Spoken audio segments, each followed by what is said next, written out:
علیکم، آپ دیکھ رہے ہیں کہ نیوز HD، میں ہوں کرن خان۔ چلتے ہیں آج کی اہم خبروں کی طرف۔ بریکنگ نیوز سے آگاہ کریں گے۔ GHQ میں 251ویں کور کمانڈر کانفرنس منعقد ہوئی۔ Army chief general Qamar Javed Bajwa نے صدارت کی۔ فورم کے بیرونی اور داخلی سلامتی کی صورتحال پر تفصیلی بریفنگ دی گئی، جس میں خاص طور پر سیلاب کی صورتحال اور ملک بھر میں آرمی فارمیشنز کی جانب سے جاری امدادی سرگرمیوں پر توجہ دی گئی۔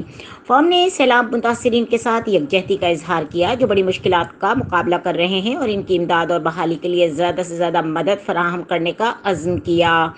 آرمی چیف نے مصیبت میں پھنسے لوگوں تک پہنچنے اور ان کی تکالیف کو کم کرنے میں ان کی مدد کرنے پر فارمیشنز کی تعریف کی، اور انہوں نے سیلاب سے متاثرہ علاقوں میں بیماریوں کے پھیلاؤ کو روکنے کے اقدامات سمیت سیلاب متاثرین بالخصوص بچوں اور خواتین کو ہنگامی طبی امداد فراہم کرنے پر آرمی ڈاکٹرز، پیرامیڈکس کی تعریف کی۔